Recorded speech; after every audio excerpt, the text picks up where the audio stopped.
하나님 앞에 또 귀한 찬양과 또 기도와 또 말씀 가운데로 나아가는 귀한 시간 되기를 소망합니다. 함께 기도드리시고 찬양으로 창세기 47장 27절에서 31절까지 말씀 우리 한 절씩 교도가도록 하겠습니다.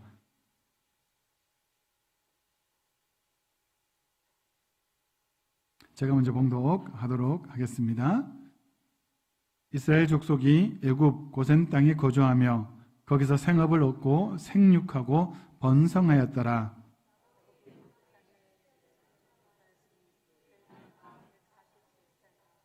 이스라엘이 죽을 날이 가까우매 그의 아들 요셉을 불러 그에게 이르되 이제 내가 내게 은혜를 입었거든 청하노니 내 손을 내 허벅지 아래에 놓고 인애와 성실함으로 내게 행하여 애굽에 나를 장사하지 아니하도록 하라.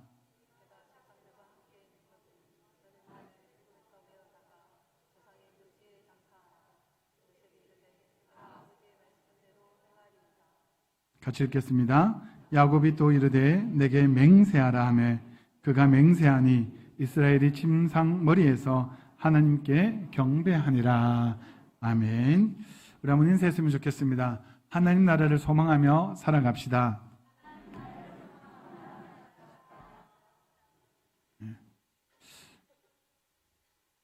갑자기 웃음이 우리 이 땅을 살아가고 있는 우리 모든 성도들에게 소망이 있을 겁니다. 오늘 오전 시간에도 담임 목사님 말했던 것처럼 어떤 분들은 하나님 이 땅을 살아가면서 내가 참 물질에 어려움 없이 살았으면 좋겠다라는 소망을 품기도 할 것이고 하나님 이 땅을 살아가는 동안에 건강하게 살아갔으면 좋겠다라는 소망도 품게 될 것입니다. 그런데 그러한 소망도 참 좋은 소망이겠지만 그러나 우리 모든 성도들이 일반적으로 품고 있는 소망이 뭐냐면 이 땅을 살아가는 동안에 하나님이 내게 주신 그 믿음을 지킴으로 말미암아 우리가 하나님 앞에 섰을 때에 나의 믿음을 인정받고 칭찬받기를 소망하는 그런 소망이 있을 겁니다. 여러분 하나님부터 우리의 믿음을 인정받고 칭찬받기 위해서 어떻게 해야 될까? 우리의 모든 삶이 하나님 앞에서 이루어져야만 한다라는 사실입니다. 그 말은 뭐냐면 곧 우리가 하나님의 부르심을 받아 예수 그리스도를 나의 구주로 고백한 때부터 하나님의 부르심을 받아 이 땅의 삶을 마치는 그때까지 우리 모든 삶이 믿음 안에서 살아가야 하는 것을 의미하고 있다라는 거예요. 여러분 그럴 때 우리가 하나님 앞에서 당당하지 않겠습니까? 하나님 내가 나의 믿음을 지켰습니다 라고 이야기할 수 있을 겁니다. 오늘 본문은 보면 누구에 관한 이야기를 하고 있느냐? 믿음의 조상이라고 할 수 있는 야곱의 노년에 그 야곱이 요셉에게 유언으로 남긴 말입니다. 특히 오늘 이 야곱이 요셉에게 남기는 그 말에서 우리가 무엇을 볼 수 있느냐? 바로 여호와 하나님을 향한 바로 하나님의 약속에 대한 야곱의 신앙을 볼 수 있다라는 겁니다. 우리가 이 야곱을 가만히 일생을 생각해 보면 야곱이 정말 하나님 앞에서 그렇게 그 믿음을 인정받을 만한 삶을 살았는가 의심이 좀 들 때가 있어요. 아브라함과 비교해봐도 모세와 비교해봐도 다윗과 비교해봐도 이 야곱을 진짜 믿음의 사람이라고 할 만할까? 근데 뭐냐 하면은 하나님이 그 야곱의 믿음을 인정하셨다라는 거예요. 여러분 하나님이 야곱을 인정하셔서 하나님이 자기를 소개할 때 여러분 나는 사랑의 하나님이라고도 표현하지만 하나님이 이렇게 자기를 소개하기도 합니다. 뭐냐 이렇게 이야기합니다. 나는 내 조상의 하나님이니 아브라함의 하나님, 이삭의 하나님, 야곱의 하나님이니라 라고 출애굽기 3장 6절에 말하고 있습니다. 여러분 이 말이 뭐냐? 내가 아브라함의 하나님인 것을 나는 기쁘게 여기고 있다라는 거예요. 내가 이삭의 하나님을 기쁘게 여기고 있다라는 겁니다. 더 나아가 내가 야곱의 하나님을 기쁘게 여기고 있다라는 거예요. 저는 오늘 우리 모든 성도님들이 하나님으로부터 나는 누구누구의 하나님이다. 나는 이 아브라함의 하나님, 이삭의 하나님, 야곱의 하나님이 아니라 나는 병석이의 하나님이다. 나는 미경이의 하나님이다. 나는 여진이의 하나님이다라는 그렇게 고백하는 음성을 듣기를 축원합니다. 특별히 여러분들의 이름을 넣어서 한번 해볼까요? 이렇게 했으면 좋겠습니다. 여호와 하나님은 나 누구누구의 하나님이다. 자기의 이름을 넣어서 다시 한번 고백해 보겠습니다. 여호와 하나님은 나 병석이의 하나님이시다. 여러분 얼마나 별거 아닌 것 같죠? 그런데 중요한 건 뭐냐면 여러분, 하나님이 자신을 그렇게 소개한다라는 말은 부끄럽지 않다라는 거예요. 예전에 담임 목사님이 이야기하셨는데 그런 게 있죠. 여러분, 큰 교회 다니는 분들은 혹여나 길을 가다가 사람을 만나서 혹시 어느 교회 다니십니까? 물으면 자랑스럽게 이야기합니다. 만약 우리로 말하면 대구 중로회로 이야기하면 제가 대구 동부교회 다닙니다. 그러면 모두가 이렇게 이야기하죠. 좋은 교회 다니시네요. 아니면 대구 참 좋은 교회를 다니십니다 라고 말하면 참 좋은 교회 다니십니다 라고 이야기할 거예요.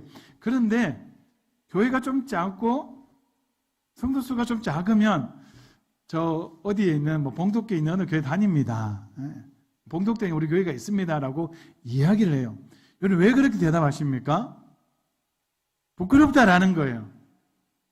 아니면 다른 생각 하나, 말해도 우리 교회를 잘 모를 것 같으니까, 말해도 모르니까 그렇게 이야기한다라는 거예요. 그런데 저는 우리 성도님들이 어디에 가서 이야기할 때 어느 교회 다니십니까? 라고 물으면 난 대구 성도교회 다닙니다. 난 대구 성도교회 성도입니다 라고 자랑스럽게 말하기를 바랍니다. 왜냐하면 그것은 내가 우리 교회를 자랑스럽게 여긴다라는 거예요. 세상 누가 뭐래도 솔직히 저는 다른 교회의 상황을 잘 몰라요. 관심도 없습니다, 솔직하게. 동부교회가 사람 숫자가 늘어나니 별 관심 없어요. 왜? 솔직하게 말하면 우리 교회가 아니잖아요. 남의 교회지. 물론 크게 보면 하나님 안에서 우리 다 같은 교회 아니라고 말하지만, 그러나 내가 속해서 내가 다니고 내가 섬기는 교회가 아니니까. 그래서 그 교회가 잘 되든 못되든 나와는 상관없는 거예요. 우리 대구 성도교회가 정말 내가 감사한 교회가 되고 내가 자랑스러워하는 교회가 되고 내가 누구 앞에서도 당당한 교회가 되어야 한다라는 거예요. 여러분, 그 말은 뭐냐면, 여러분, 하나님이 내가 누구누구의 하나님이라는 말은 내가 저 사람이 하나님이 된 것을 내가 기뻐하고 내가 자랑스럽다라는 거예요. 지난 수요일에 제가 말씀드렸죠. 하나님은 이렇게 말합니다. 천상의 회를 열고 욥을 자랑할 때 사단에게 이렇게 말합니다. 내 종 욥을 네가 주의하여서 보았느냐라고 이야기하는 거예요. 그 말은 무엇입니까? 내가 욥을 자랑함에 있어서 부끄럽지 않다라는 거예요. 내가 욥의 하나님이 된 것을 부끄럽게 여기지 않는다는 게 너무나 자랑스럽다라는 거예요. 그런데 오늘 본문에 보면 하나님이 야곱을 자랑스럽게 여기는 거예요. 오늘 말씀을 통해서 야곱이 하나님이라고 말하시면서 그 믿음을 인정받은 이 야곱처럼 우리도 하나님 앞에 우리의 믿음을 인정받기를 원하고 우리의 요 하나님이 누구누구의 하나님이 되기를 주님의 이름으로 축복합니다. 여러분, 야곱의 신앙을 가만히 보면요, 저는 이렇게 생각합니다. 야곱의 이 신앙의 시작은요, 참 수동적이다라는 겁니다. 자기가 주도적으로 뭘 한 걸 잘 없어요. 대부분이 하나님이 그 야곱의 신앙을 이끌어가는 것을 볼 수가 있다라는 거예요. 여러분, 야곱의 신앙의 시작은요, 하나님부터 임함입니다. 왜냐하면 여러분, 이삭과 리브가가 아이를 낳을 때 쌍둥이를 낳죠. 에서와 야곱입니다. 여러분, 보통은 우리나라도 마찬가지예요. 보통은 아버지의 모든 것들을 이어받는, 아버지의 유업을 이어받는 자는 차남이 아니라 장자입니다. 그런데 하나님께서 이들이 태중했을 때 장자 에서를 택하는 것이 아니라 야곱을 택하시는 거죠. 그래서 창세기 25장 23절에 보면 여호와께서 그에게 이르시되 두 국민이 내 태중에 있구나. 두 민족이 내 복중에서부터 나누이리라. 이 족속이 저 족속보다 강하겠고 큰 자가 어린 자를 섬기리라 라고 말하는 거예요. 그 말은 뭐냐면 하나님이 에서가 아닌 야곱을 선택하시고 아버지 이삭의 모든 유업을 이어받도록 선택하셨다라는 말입니다. 여러분, 야곱의 신앙의 여정이 여기서부터 시작되는 거예요. 그 말은 뭐냐면 내가 너를 큰 자를 세워주겠다는 그 말 때문에 야곱은 그 마음에 뭐냐, 내가 형보다 더 뛰어난 자가 되어야 된다. 즉 형이 받아야 될 모든 것들은 형이 아니라 내가 이어받아야 된다. 쉽게 말하면 이거예요. 아버지의 유산은 형께 아니고 내 거다라는 겁니다. 쉬운 예로 말하면 이거예요. 아버지가 재산이 많습니다. 근데 내 위로 형이 하나 있네. 그러면 예전과 요즘에야 뭐 재산 분할 걸 뭐 해갖고 다 동등하게 나누지만 예전에 그렇지 않았잖아요. 보통 부모님이 자산을 물려줄 때는 큰아들에게 대부분의 재산을 물려주는 거예요. 그래서 장남들은 항상 아버지가 넉넉하고 부유하면 마음이 든든합니다. 근데 차남은 그렇지 않아요. 차남은 공부만 시켜주면 자기가 살 길은 자기가 개척해야 됩니다. 그런데 야곱은 그렇게 생각하지 않은 거예요. 아버지께 내 거다라는 거예요. 왜? 하나님이 태중했을 때 나를 그렇게 선택하셨기 때문이라는 거예요.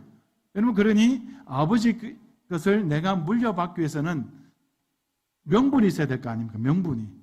그래서 선택한 것이 뭐냐면 형의 장자권을 내가 빼앗아 오는 거예요. 그래서 결국 우리가 보면 그 장자권을 얻기 위해서 야곱이 형이 사냥을 나갔다 지쳐 돌아왔을 때 팥죽을 파고 형의 그 장자의 명분을 내게 팔아라고 이야기하는 거예요.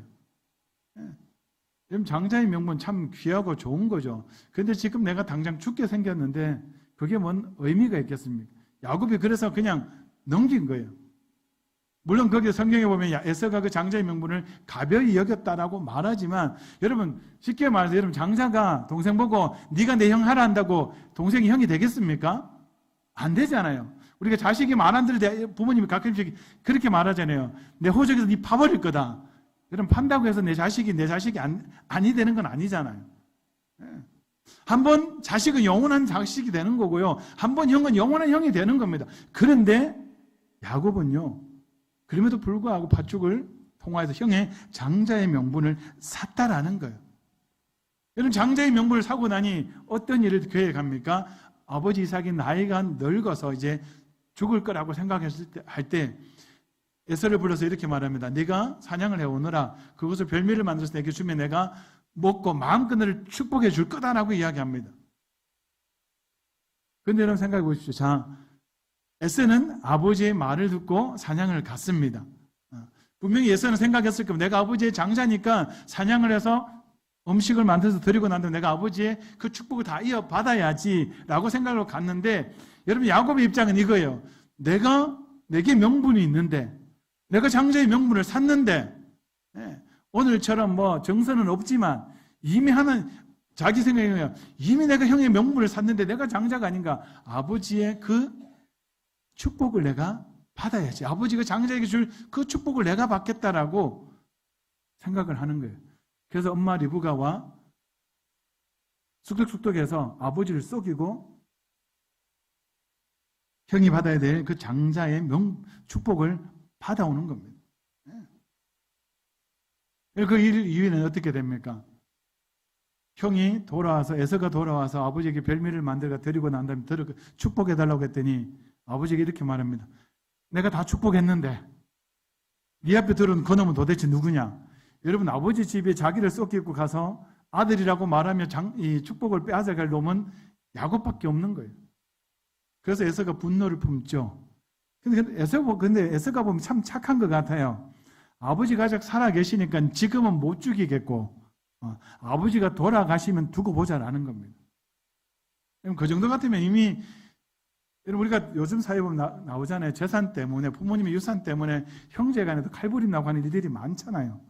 여러분 요즘으로 같으면 이미 에서는 야곱을 죽여야 돼요. 그런데 에서가 더 효자인 것 같아요. 아버지가 살아 계시니까, 아버지가 지금 연세가 많은데 우리 형제가 어떻게 서로 죽이겠느냐. 아버지가 돌아가시면 보자. 근데 그 말을 듣고 야곱이 외삼촌 라반의 집으로 도망을 가게 되는 겁니다. 여러분 여기까지 우리가 가정을 가만히 보면 야곱은 정말 인간적인 거예요. 정말 이기적이고 정말 세속적인 사람이라는 겁니다.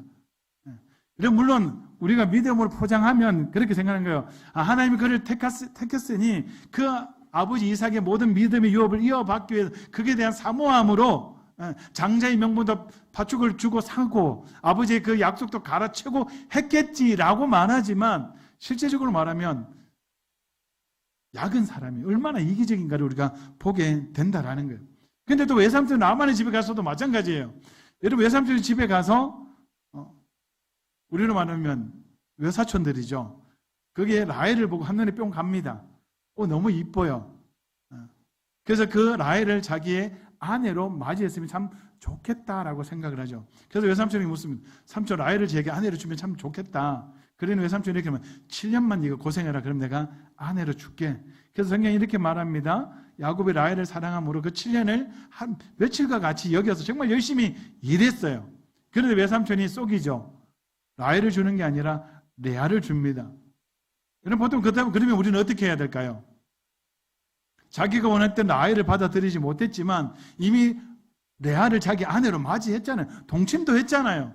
여러분, 그러면 깔끔하게 라헬을 포기하고 레아랑 잘 살아야 될 거 아닙니까? 그런데 절대 포기하지 않아요. 레아는 내가 너와 결혼하고 너와 동침도 했지만 그러나 너는 필요 없어. 난 라헬을 원해. 또다시 라헬을 얻기 위해서 7년간을 수고하지 않습니까? 우리로 말하면요, 정말 우리 아내분들이 많은데 한마디로 죽일 놈이에요. 이런 신랑을 어떻게 먹고 평생을 같이 믿고 살겠습니까? 그랬던 사람이 야곱이라는 겁니다. 여러분, 그러한 때에 하나님이 이제는 21년이 지나고 난 다음에 야곱을 다시금 고향으로 돌아가게 하죠. 근데 그때도 보면 돌아가는 가운데 하나님이 에서를 만나주셔서 화해하고 아버지 집에 돌아갑니다. 자, 아버지 집에 돌아왔지만, 자, 여러분 보세요. 야곱이 장자의 명분도 샀습니다. 그리고 예전에는 아버지를 속여서 장자가 받아야 할 그 모든 축복도 받았습니다. 여러분, 그러나 이 이삭의 집에 여전히 장자는 누구다? 에서입니다. 그런데 여러분, 에서도 아버지 밑에서 큰 가족을 이루었어요. 소유도 많았고 가족도 많았습니다. 그런데 이 외삼촌 라반의 집에 갔던 야곱도 큰 때를 이루었고 소유가 많았다라고 말합니다. 그래서 이들이 같이 아버지 집에 모여서 사니까 너무 복작복작한 거예요. 같이 살기가 힘들다라는 겁니다. 그래서 둘 중에 하나가 나가야 되는데 누가 나가느냐? 누가 나가야 되는 게 맞을까요?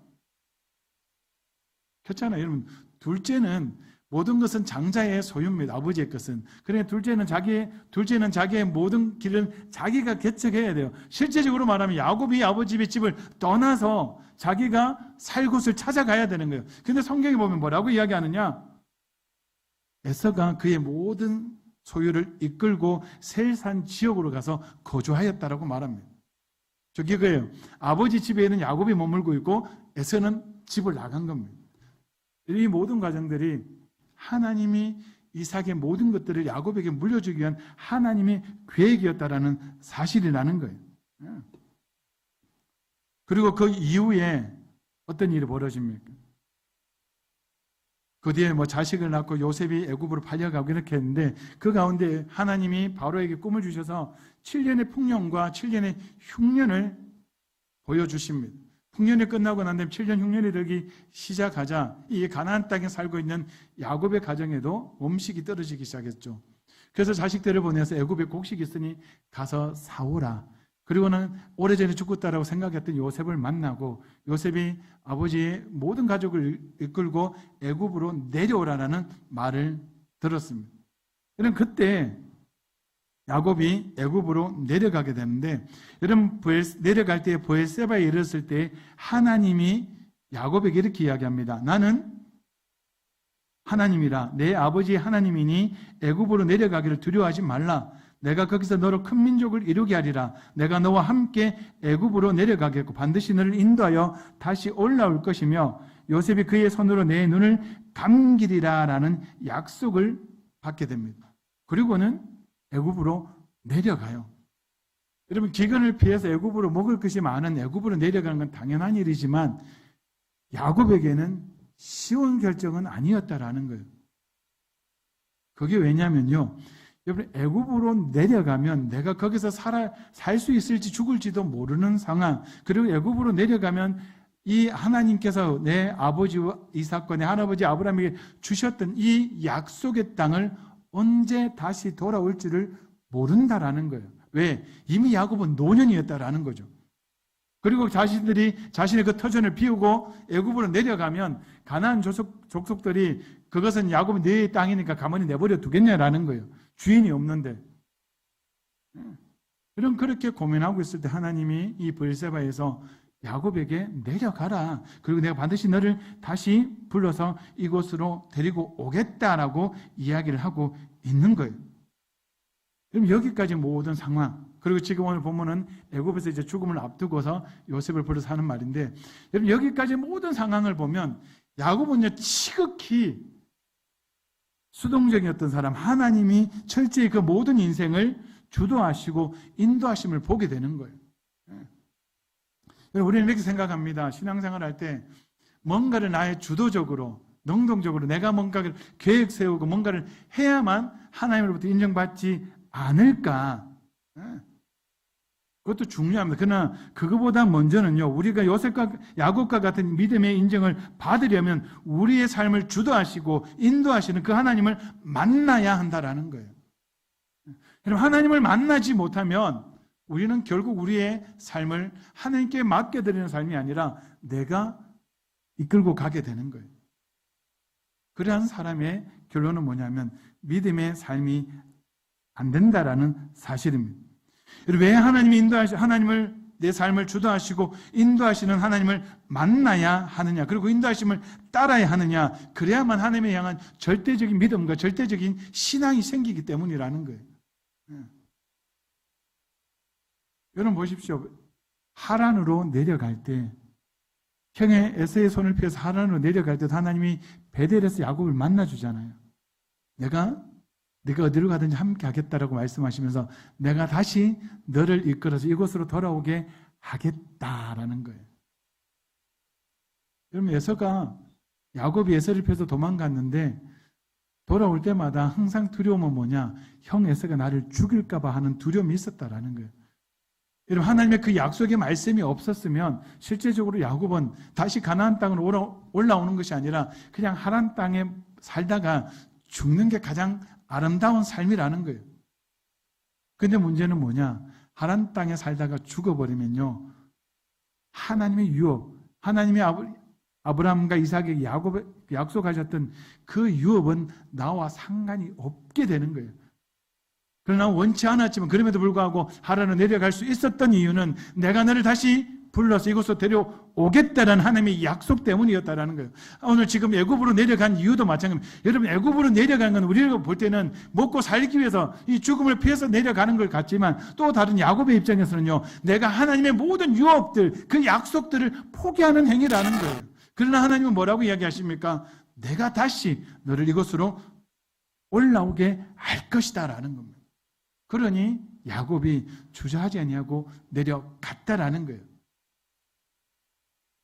오늘 그런 가운데 애굽에 내려갔던 야곱, 그 야곱이 이제 죽음을 앞두고 요셉에게 부탁하는데, 여러분, 야곱의 가족들을 이끌고 애굽의 고센 땅에 내려간 지 얼마나 지났느냐? 17년이 지났다라고 이야기합니다. 그리고 이 야곱의 나이가 147세라고 이야기를 하고 있습니다. 여러분, 한번 생각해 보십시오. 이 애굽에서의 야곱의 삶이 어땠을까? 여러분, 17년간의 그 삶이 어땠을까? 여러분, 내 아들, 내가 정말 사랑하고 정말 아꼈던 내 아들 요셉이 애굽의 총리로 있는 시기라는 거예요. 그리고 그들이 머물고 있는 고센 땅은요, 물이 넉넉하고 초지가 많은 땅, 그들의 기업인 목축을 하기엔 더할 나위 없이 좋은 땅, 그리고 그 땅에서 여러분 그들의 모든 자식들과 후손들을 데리고 살고 있는 야곱의 모습, 우리가 1절에 이야기하잖아요. 이스라엘 족속이 그 땅에서 생육하고 번성하였더라. 내 아들들이 자녀를 낳고 그 손주들이 또 결혼해서 또 자녀를 낳고 내 후손들이 번성하는 모습을 노년의 지금 야곱은 보고 있는 겁니다. 얼마나 행복하겠어요. 우리 어르신들 항상 그렇잖아요. 내가 건강하고 우리 자녀들이 가정을 이뤄서 행복하게 잘 살면 그거보다 더 좋은 게 어디에 있느냐. 딱 지금 야곱의 상황이 그런 거예요. 아무 염려, 아무 걱정이 없는 삶을 살고 있다는 겁니다. 그 말은 뭐냐면 야곱이 지금 애굽의 삶에 대해서 그 마음을 완전히 다 빼앗길 수 있는 시간이었다는 겁니다. 여러분 어떻게 표현하면 야곱의 그 17년의 인생은요, 애굽에서의 17년의 인생은 야곱의 인생에서 가장 행복한 시기였는지도 모릅니다. 그럼 한번 보십시오. 아버지의 집에 있을 때 형들로부터 미움받았잖아요. 이건 요셉이구나. 형하고 맨날 서로 장자 때는 아웅다웅 했잖아요. 그리고는 형의 그 축복을 빼들고 난 다음에 도망쳐가지고 외삼촌 라반의 집에 갔잖아요. 거기서 21년간을 죽도록 일합니다. 근데 죽도록 일하는 가운데 이러면 어떻게 됩니까? 외삼촌은 거기에 합당한 대가를 주지 않아요. 그리고는 막 안 주려고 하니까 또 여러 가지 계략을 써서 그 일에 대한 품삯을 받아오잖아요. 그리고 다시 고향에 돌아왔을 때에는 여러분 고향에 돌아와서 행복할 줄 알았더니 형제들이 요셉을 미워해가지고 죽었다라고 해버리고, 여러분 가장 사랑하는 자식이 죽었다는 소식을 들었던 그 아버지가 뭔 일을 겪어야 행복하겠습니까? 요셉이 살아있다라는 말을 듣기까지 평생을 지옥과 같은 삶을 살았을 겁니다. 좋은 일이 있어도 요셉이 생각날 거고 어떤 일이 있을 때만 요셉이 생각났을 거예요. 그런데 애굽에 내려와서 살아있는 요셉, 그리고 애굽의 총리가 되어 있는 요셉을 만났으니 얼마나 행복한 삶이었겠습니까? 그야말로 가장 행복한 시간이라고 볼 수가 있습니다. 그러면 충분히 이 애굽에서의 삶에 만족하고 그 마음을 빼앗길 수 있다라는 거예요. 여러분 오늘날도 마찬가지입니다. 여러분 우리 청년들이 해외에 한 1년, 2년 어학연수 겸 아니면 여러 가지 한번 나가면은요, 한국에 안 들어오려고 그럽니다. 그 이유가 뭐냐면 나가서 살아보니까 너무 좋다라는 거예요. 여러분 한국에 오면요, 젊은 세대가 살기 참 좀 표현이 그렇지만 우리나라도 참 행복하고 좋은 나라긴 하지만 젊은 세대는요, 다른 이유가 있는 게 아니라 이겁니다. 너무 치열하다라는 거예요. 한국에서는요, 치열한 경쟁사회라는 거예요. 살아남기 위해서는요, 새벽부터 밤늦게까지 일해야 된다라는 겁니다. 내 시간이 없다라는 거예요. 근데 가끔씩 여러분 우리가 혹이나 외국에 이렇게 모습을 비춰주는 거 보면요, 우리로 말하면 한참 일할 시간, 오후 시간에 저들은 밥 먹고 호숫가에 누워있고 선탠을 하고 물놀이를 하고 피크닉을 하고 이러고 살고 있는 거예요. 우리로 말하면 오후에 여가 시간들이 있다라는 겁니다. 그럼 얼마나 행복하겠어요.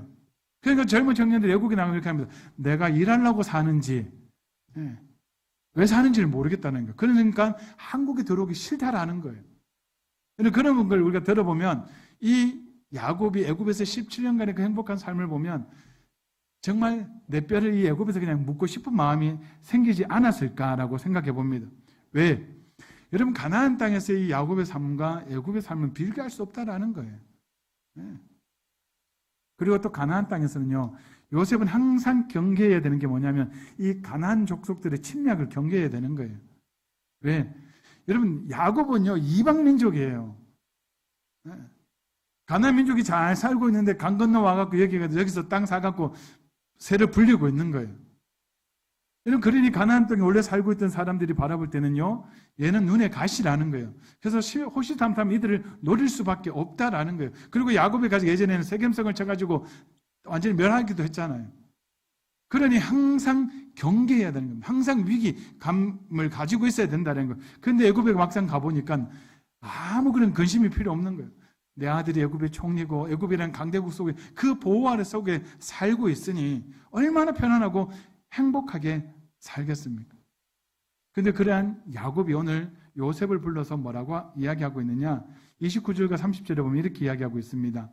이스라엘이 죽는 날이 가까우매 그의 아들 요셉을 불러 그에게 이르되 이제 내가 내게 은혜를 입었거든 청하노니 내 손을 내 허벅지 아래 넣고 인애와 성실함으로 내게 행하여 애굽에 나를 장사하지 아니하도록 하라. 내가 조상들과 함께 눕거든 너는 나를 애굽에서 메어다가 조상의 묘지에 장사하라.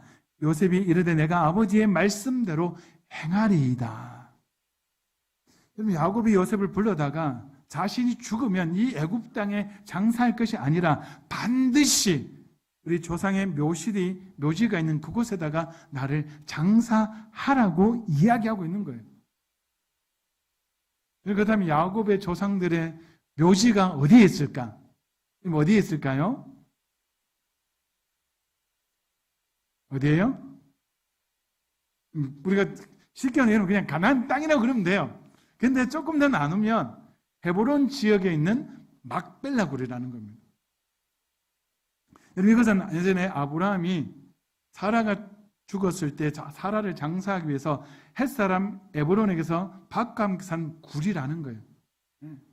그럼 여기에 누가 장사되어 있느냐? 사라가 가장 먼저 장사가 되고요. 그 뒤에 아브라함이 그곳에 장사가 되고요. 그 뒤에 아버지 이삭이 장사가 되고 리브가가 장사가 되고, 거기에 또 누가 있느냐? 이 야곱의 가장 사랑했던 아내 라헬도 거기에 장사되어 있는 곳이라는 거예요. 물론 우리도 이런 문화가 있습니다.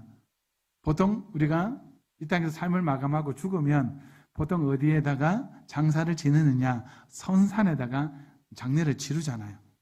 근데 보통 선산케바 우리는 멀지 않습니다. 근데 여러분 생각해 보시죠. 지금 애굽에 내려와서 모든 가족들이 애굽에 다 살고 있다라는 거예요.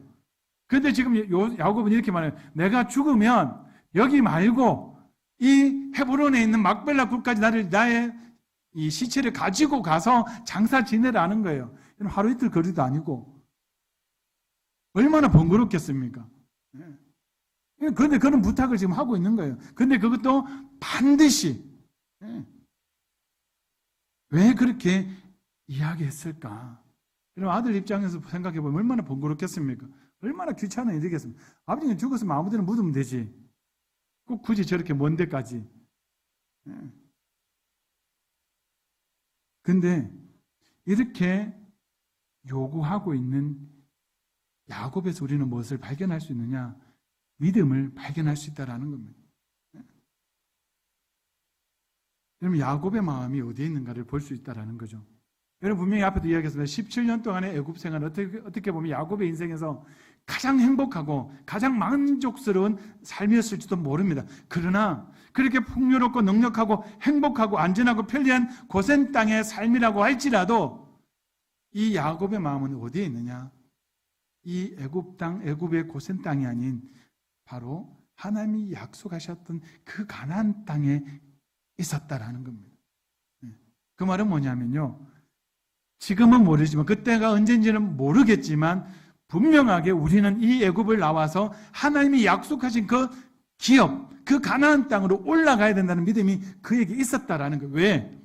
하나님이 계속해서 약속하시는, 아브라함에게도 약속하셨고 이삭에게도 약속하셨고, 그리고 야곱 자신에게도 약속하신 땅이 어디냐? 바로 가나안 땅이라는 거예요. 그 말은 뭐냐면 이 땅을 너와 너의 자손들에게 기업으로 주겠다고 했으니 때가 되면 내 사랑하는 이 자녀들이 이 애굽을 떠나 그곳으로 올라와야 된다라는 거예요. 그 믿음이 있었기 때문에 야곱은 요셉에게 반드시 나를 이 애굽이 아닌 조상의 그 묘지에 나를 묻어달라고 이야기를 하고 있는 겁니다. 그 믿음을 요구할 때 이렇게 이야기하죠. 내 손을 내 허벅지 아래에 넣고 인애와 성실로 행하며 라고 이야기합니다. 여러분, 손을 내 허벅지 아래에 넣는다는 거, 예전에 옛날 성경은 환도뼈 아래였다라고 이야기하는데 그 말은 뭐냐면요, 이 약속의 절대성이라는 겁니다. 파기할 수 없다라는 거예요. 이거만은 반드시 지켜야 되는 맹약을 상징하는 모습이라는 겁니다. 그 말은 뭐냐면 어떠한 일이 있어도 반드시 지켜야 된다는 거예요. 나의 유해를 이 애굽이 아닌 막벨라굴의 장사를 지내라고 이야기하고 있는 거예요. 그리고 31절에 보면 이렇게 하죠. 야곱이 또 이르되 내게 맹세하라. 한 번으로 끝난 것이 아니라 또 맹세를 요구하고 있다라는 거예요. 그만큼 이 두 번에 걸쳐서 자기 약속을 지킬 것을 약속받고 있는데 그 말은 뭐냐면 그만큼 하나님이 약속하신 그 땅에 묻히기를 원했다라는 거예요. 이것을 볼 때 우리는 야곱의 마음이 애굽이 아닌 이 가나안 땅에 있음을 분명하게 알 수 있었다라는 거죠. 그리고 그 이유가 뭐냐면 바로 그 땅이 하나님이 약속하신 땅이기 때문이라는 겁니다. 그래서 말씀을 맺겠습니다. 야곱은 아브람과 이삭의 믿음을 이어받은 믿음의 조상이라고 우리가 말할 수 있습니다. 그런데 그의 일생을 보면 앞에도 이야기했지만 믿음적인 모습, 크게 대단한 믿음 별로 보인 것 별로 없습니다. 장자의 명분을 추구하고 장자의 축복권을 가로챈 것, 우리가 믿음의 행동이라고도 말하지만 인간적으로 생각해 보면은 참으로 이기적인 세속적인 사람이었다라는 겁니다. 그러나 그럼에도 불구하고 하나님은 이 자신을 이야기할 때 나는 야곱의 하나님이다라고 이야기하고 있다라는 거예요. 그 말은 무엇이냐? 바로 하나님께서 야곱의 믿음을 인정하셨다라는 것. 하나님께서 야곱의 하나님이 되심을 기뻐하셨다라는 거예요. 그 이유가 다른 것 아닙니다. 야곱은 믿음을 지켰다는 것. 자신의 부족함과 연약함 가운데서도 자신을 향한 하나님을 향한 자신의 신앙, 하나님의 약속에 대한 자신의 그 믿음을 지켰기 때문이라는 거예요. 그리고 그 마지막 모습이 바로 17년간의 행복하고 편리했던 그 애굽 생활에 마음을 둔 것이 아니라 그러한 생활 가운데서도 하나님이 약속하신 가나안 땅을 바라보았다라는 겁니다. 그리고 우리가 찬양 가운데 그런 게 있잖아요. 이 땅에는 내가 머물 곳 없다라고 말하죠. 우리의 인생은 나그네 길이라고 이야기를 하잖아요. 그 말은 무엇이냐? 힘들고 어려운 사람은 이렇게 고백하기 쉽습니다. 하나님, 속히 이 땅에 오십시오. 그래서 나를 데려가달라고 말하기가 참 쉬워요. 그러나 이 땅에서 우리가 모든 것을 다 누리고 살 때는요, 항상 하나님 이렇게 간구하게 됩니다. 하나님, 지금은 말고 조금 더 있다가. 그게 우리의 마음이라는 거예요. 왜? 이 땅의 그 풍요로움과 그 즐거움과 그 편리에 내 마음을 빼앗겨버렸기 때문이라는 거죠. 그런데 야곱은 그러한 세상에 주는 만족과 그 기쁨에도 그 마음을 빼앗기지 않았다라는 거예요. 그래서 하나님은 야곱을 이야기할 때 야곱의 믿음을 인정하시고 자신을 이야기할 때 나는 야곱의 하나님이다라고 이야기를 하고 있는 겁니다. 사랑하는 성도 여러분, 오늘 이 땅을 살아가는 우리에게도 우리의 마음을 연약하게 하고 두렵게 하는 많은 것들이 있습니다. 때로는 우리에게 편함과 부함을 통하여서 우리의 마음을 미혹하는 것들도 많이 있습니다. 그러한 이때에, 그러한 시대에 우리 모든 성도님들도 야곱처럼 하나님을 향한 우리의 믿음, 우리의 신앙을 지켜간다면 하나님이 야곱을 향하여 말씀하셨던 것처럼 하나님은 여전히 내가 누구의 하나님, 내가 너희의 하나님이 된 것을 기뻐한다라고 말씀할 겁니다. 오늘 말씀을 마무리하면서 우리 모든 성도님들도 야곱의 신앙을 본받아서 하나님이 기뻐하시고 인정하는 신앙을 지켜서 하나님의 기쁨이 되는 우리 모든 성도님 되기를 주님의 이름으로 축원합니다. 기도드리겠습니다. 참 좋으신 아버지 하나님, 야곱은 자신의 죽음을 앞두고 요셉을 불러서 말하기를 내가 죽거든 애굽에 나를 장사하지 말고 내 아버지의 내 조상의 묘지가 있는 곳에 장사하라고 말합니다. 하나님, 이것을 바라볼 때 이것이 바로 욥의 믿음이었고 야곱의 믿음이었고 야곱의 신앙임을 보게 됩니다. 아무리 땅이 좋다 할지라도 그 마음이 하나님의 약속이 있었고 하나님의 기업에 있었음을 보게 됩니다. 그러므로 말미암아 하나님은 내가 야곱의 하나님임을 기뻐하시고 자랑스럽게 여겼음을 보게 됩니다. 하나님, 우리가 이 땅을 살아갈 때 이 땅에 아무리 우리를 만족해 하고 우리를 기쁘게 하고 즐겁게 한다 할지라도 하나님, 이 땅에 우리의 마음을 두는 것이 아니라 하나님이 약속하신 저 영원한 하나님의 나라에 우리의 마음을 둘 수 있도록 은혜를 베풀어 주시옵소서. 그러므로 말미암아 하나님이 우리의 하나님을 기뻐하는 그런 믿음을 소유하는 우리 귀한 성도들 되도록 인도하여 주시옵소서. 예수님의 이름으로 기도드립니다. 축도드리겠습니다. 이제는 우리 주 예수 그리스도의 은혜와 하나님 아버지 크신 사랑과 성령 교통하심의 역사가 야곱같이 하나님의 약속의 말씀을 붙들고 그 신앙을 지켜감으로 말미암아 하나님 앞에 그 신앙을 인정받기를 원하고 하나님이 나의 하나님이 되심을 하나님 기뻐하기를 하는 그런 믿음을 소유하기를 원하고 다짐하는 사랑 우리 모든 믿음의 성도들 위해 이제로부터 영원토록 함께 있을지어다. 아멘.